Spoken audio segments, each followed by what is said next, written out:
यह है 24 number question SCB का। डायग्राम यहाँ पर ड्रॉ किए हैं। A double slit S1 S2 illuminated by a coherent light wavelength lambda. The slits are separated by a distance d. इसके बीच का डिस्टेंस स्मॉल d दिया हुआ है। A plane mirror is placed in front of double slit at a distance d1 from it, and a screen is placed behind double slit at a distance d2 from it. ये plane mirror है और ये screen है।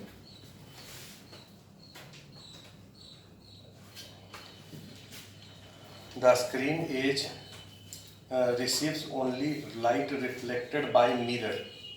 Find fringe width of interference pattern on screen. यहाँ पर ये एक OPEC seat रखा है। इधर से जो लाइट आ रहा है वो इस तरफ नहीं आ रहा है, ऐसा कहा गया है।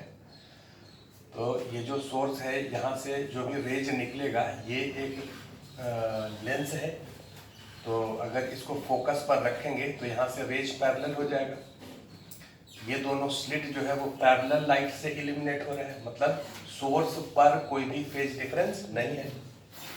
ये लाइट और ये लाइट यहाँ से निकला और इससे रिफ्लेक्ट हो करके इस स्क्रीन पर इंटरफेरेंस किया। तो यहाँ पर जो फ्रिंज विड्थ होगा वो कितना होगा? ये जो सोर्स है, ये सोर्स, इस मिरर से इसका इमेज यहाँ बनेगा और इस सोर्स का मिरर से इमेज यहाँ बनेगा।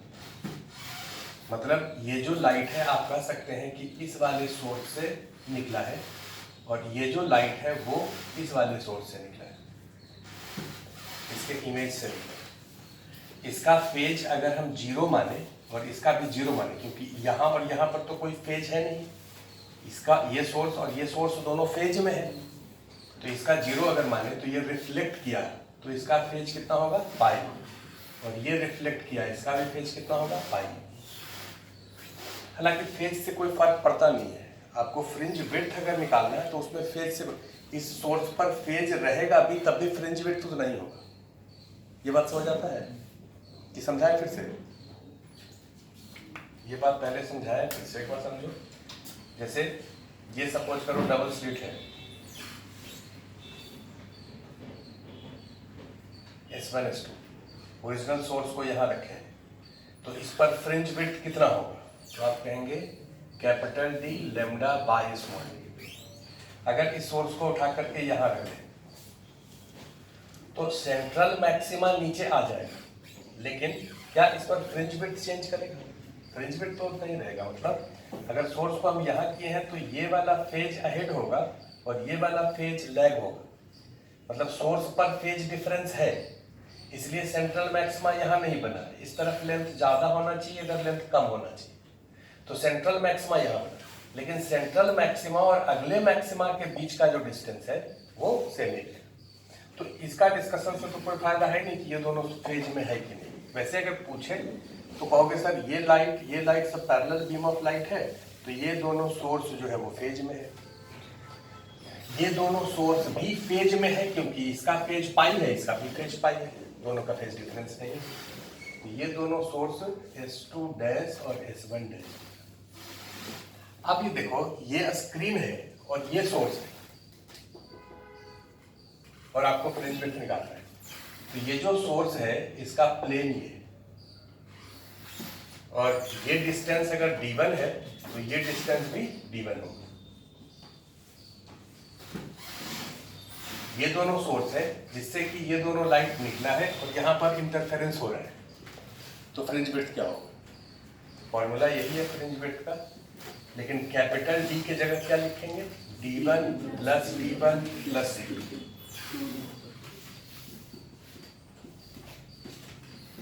लेम्डा तो लेम्डा ही रहेगा, इसका जितना वेवलेंथ है इसका तो उतना ही वेवलेंथ होगा, और स्मॉल d इस दोनों के बीच का डिस्टेंस, तो वो डिस्टेंस तो इतना ही रहेगा।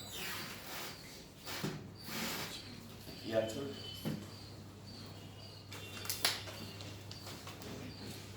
तो अरेंजमेंट तो आपने देख लिया। ये कार्डबोर्ड है जिसमें कि एक ही स्लिट है, एक होल है और पैरेलल बीम ऑफ लाइट इस पर इंसिडेंट कर रहा है, मतलब ये एक सोर्स जैसा बिहेव करेगा। अब इस एक सोर्स से लाइट इस पर इंसिडेंट हो,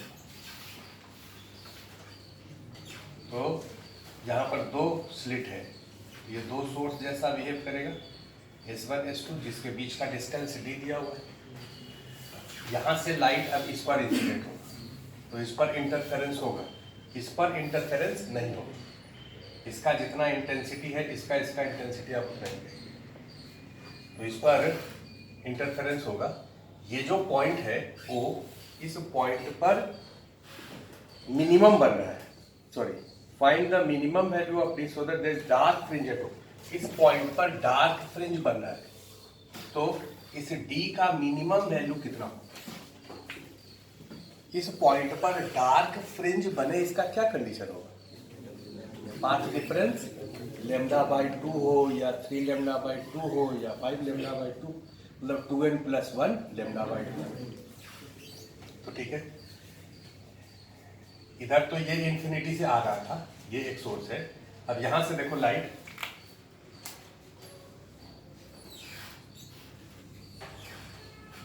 ये दोनों सोर्स फेज में नहीं है, आउट ऑफ फेज है। ये लैग कर रहा है और ये लीड कर रहा है, मतलब सोर्स पर फेज डिफरेंस होगा। यहां से लाइट लेता है,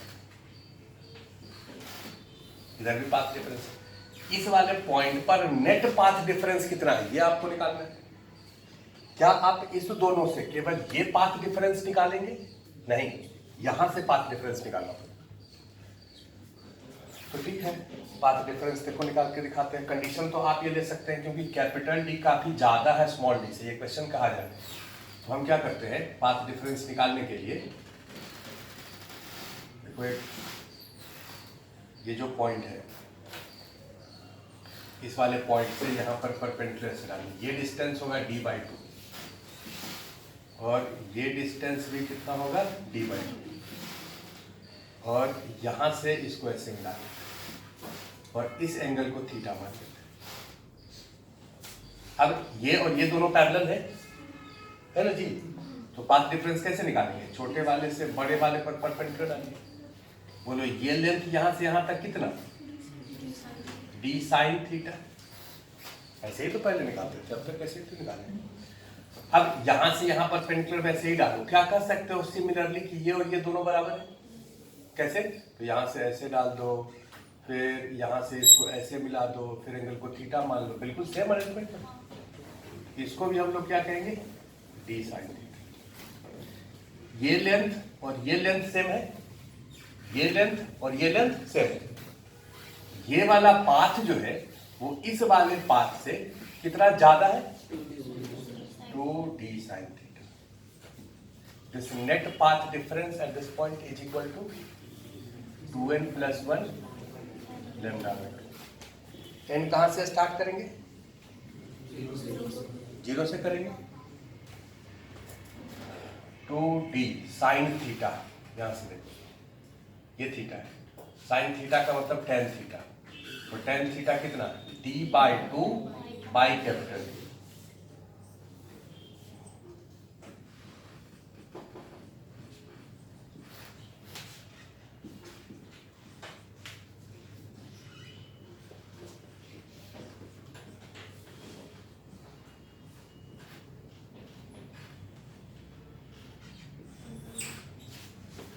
ये d का वैल्यू। अब तुमसे कहा जा रहा है कि d का मिनिमम वैल्यू कितना होगा। d मिनिमम कब होगा? जब n का वैल्यू 0 हो। फर्स्ट पार्ट का आंसर। इस क्वेश्चन का सेकंड पार्ट है, suppose d has this value, find distance x eight which next bright fringe form. इस वाले पॉइंट पर तो डार्क फ्रिंज है, तो डार्क से कितना डिस्टेंस पर ब्राइट फ्रिंज होगा? सबसे पहली बात w/2 डिस्टेंस, तो w कैलकुलेट कर लीजिए। इस पर फ्रिंज विड्थ कितना होगा? बोलो capital D lambda by small d, तो W/2 हो जाएगा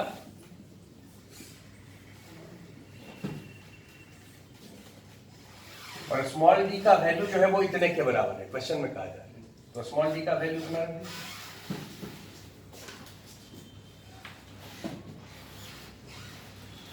तो कितना हो जाएगा आंसर? डी लेमडा बाई 2 का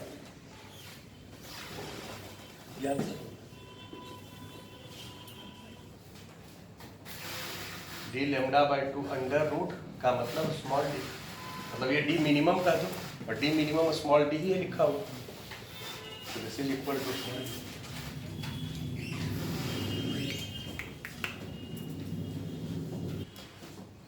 तो आइए क्वेश्चन नंबर 34 पर, consider arrangement shown in figure by some mechanism the separation between slits S3 S4 can be changed.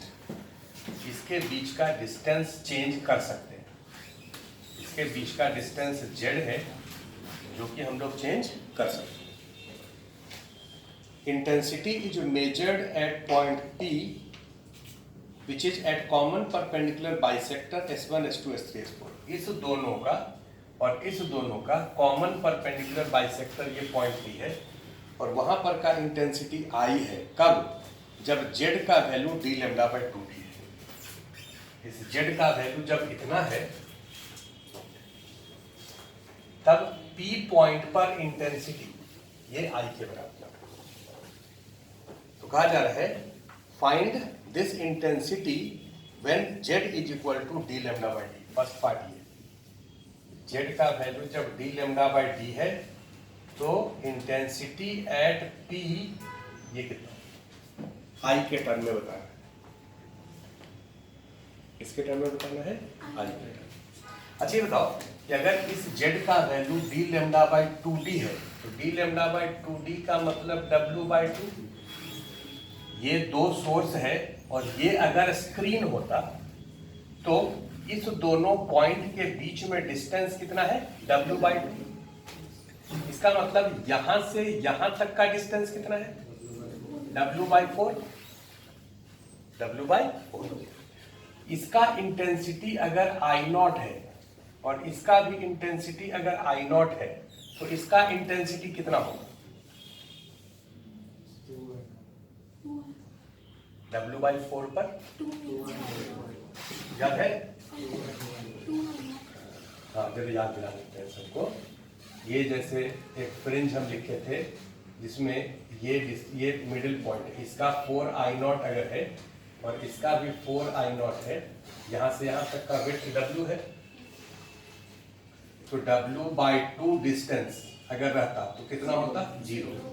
और W/4 रहता तो यहाँ कितना होता?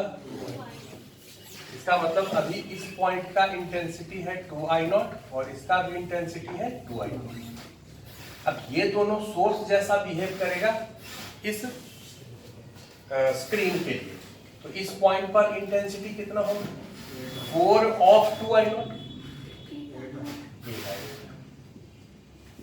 इसका मतलब I0 का वैल्यू हम लोग कैलकुलेट कर लिए, ये हो गया I/8। अभी तक स्टेप में क्वेश्चन सॉल्व करना शुरू नहीं किया, केवल आपको ये बताया कि ये दोनों सोर्स जो है उसका इंटेंसिटी I के टर्म में कितना है। ठीक, चलिए बढ़िया है। अब फर्स्ट पार्ट क्या है? फर्स्ट पार्ट में अब कहा जा रहा है कि Z का value d lambda by d है। ये फर्स्ट पार्ट सॉल्व कर, इस Z का value d lambda by d है का मतलब W है, तो ये डिस्टेंस कितना हो जाएगा? W/2। ये भी W/2। तो बोलो यहां का इंटेंसिटी कितना लिखेंगे? लिखेंगे ना? और यहां का भी। अब तो ये दोनों डार्क हो गया, मतलब ये ओपेक हो गया आपका। यहां से जो लाइट निकलेगा कोई भी लाइट नहीं निकलेगा, तो यहां का इंटेंसिटी कितना हो जाएगा? तो IP का वैल्यू 0। ये फर्स्ट पार्ट था। फर्स्ट पार्ट लिखिए और सेकंड थर्ड करिए।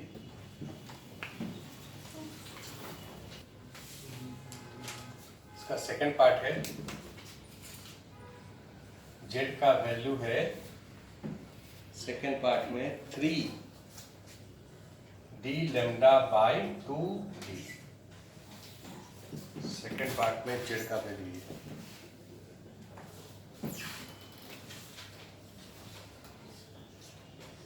तो z का वैल्यू अगर 3d लैम्डा बाई 2d है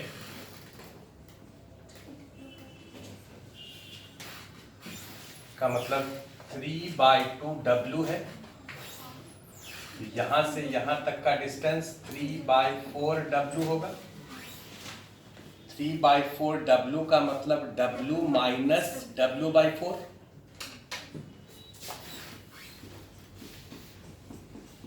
इसका मतलब यहां से इसका डिस्टेंस कितना है? इस पॉइंट से यहां 4 मैक्सिमा है, यहां से w डिस्टेंस पर ये है, उसमें से w/4 घटा दो तो यहाँ का इंटेंसिटी कितना होगा? ये बात सबको समझ आया? इधर w/4 डिस्टेंस पर जितना होगा 3w/4 डिस्टेंस पर भी उतना ही। यहाँ का इंटेंसिटी हो गया 2I0, यहाँ का भी 2I0, यहाँ का 8I0, यानी IP कितना हो जाएगा? I के बराबर। और सी पार्ट में था 2d लैम्डा बाई d। इसका मतलब z का वैल्यू कितना है भाई? 2w आधा z कितना हो जाएगा? w, यानी यहाँ का इंटेंसिटी 4I0, यहाँ का भी 4I0, यहाँ का 16I0 और 16I0 का मतलब 2I। 16I0 का मतलब 2I। आंसर P पॉइंट का हो जाएगा 2I। तो यह है क्वेश्चन नंबर 16। इसमें सारा डेटा दिया हुआ है। यहाँ पर ये YDSC apparatus में 2 स्लिट है, एक के ऊपर पॉलीस्टिरीन और दूसरे के ऊपर माइका सीट रखा है जिसका थिकनेस सेम है। रिफ्रैक्टिव इंडेक्स दोनों का अलग है। कैपिटल D का value 1 metre, small d 0.12 centimetre, wavelength light का दिया हुआ है।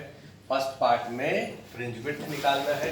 तो fringe width d lambda by d होता है। d का वैल्यू 1, लैम्डा रख दिए, स्मॉल d रख दिए, कैलकुलेट कर लिए।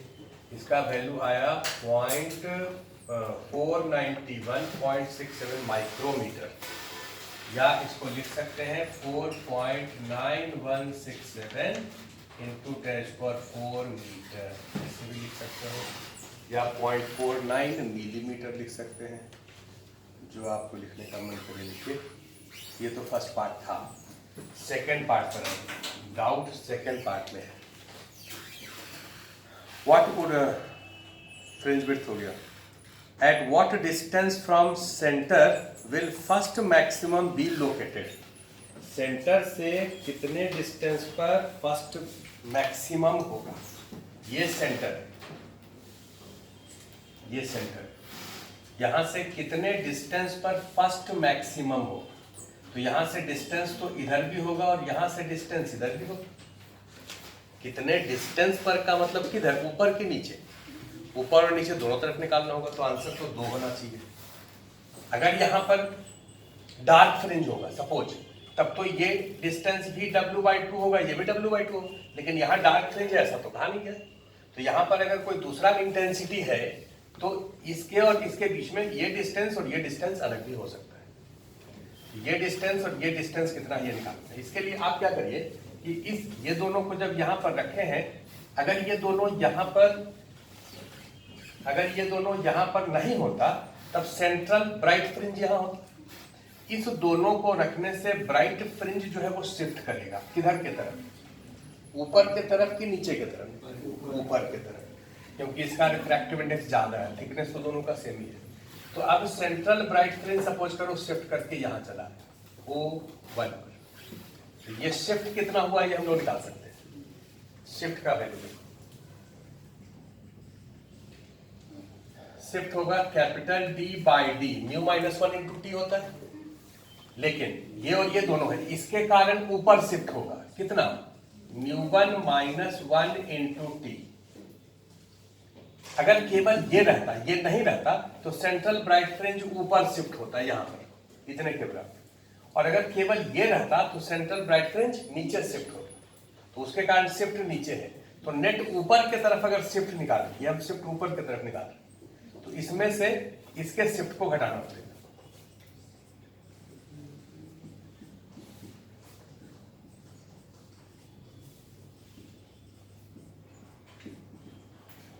ये नेट शिफ्ट ऊपर की तरफ, ये जो शिफ्ट का वैल्यू जितना भी आया, ये शिफ्ट सपोज करो कि 5 लेमडा है, 5W है, सपोज तुमको समझाने के लिए, ये शिफ्ट सपोज 5W है, तो यहां से 5W ऊपर यहां चला है, यानी यहां पर ब्राइट फ्रिंज होगा, तो यहां से W ऊपर ब्राइट फ्रिंज होगा, लेकिन अगर यहां से यहां तक का शिफ्ट ये वाला 5.2W है, फॉर एग्जाम्पल ये सपोज 5.2W है, इसका मतलब यहां से 5W प्लस 0.2W। अब यहां से देखो, ये तो सेंट्रल ब्राइट फ्रिंज हो गया,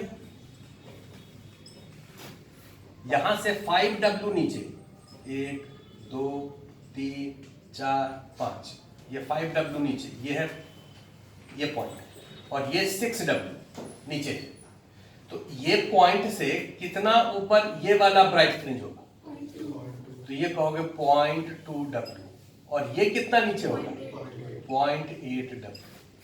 तो ये दो आंसर होगा कि यहां से कितना डिस्टेंस पर ब्राइट फ्रिंज मिलेगा, तो कहोगे 0.2W ऊपर और नीचे 0.8। तो केवल ये जो शिफ्ट है, इस शिफ्ट का वैल्यू आप W के टर्म में निकाल लीजिए। W के टर्म में निकाल सकते हो ना, कैसे, नंबर ऑफ फ्रिंज कितना शिफ्ट किया, नंबर ऑफ फ्रिंज अगर निकाले, number of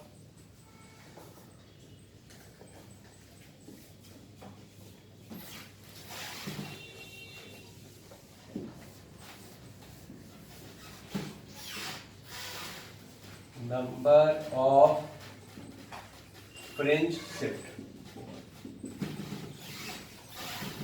number of fringe shift होगा this d by D, mu 1 minus mu 2 into T by fringe width d lambda by,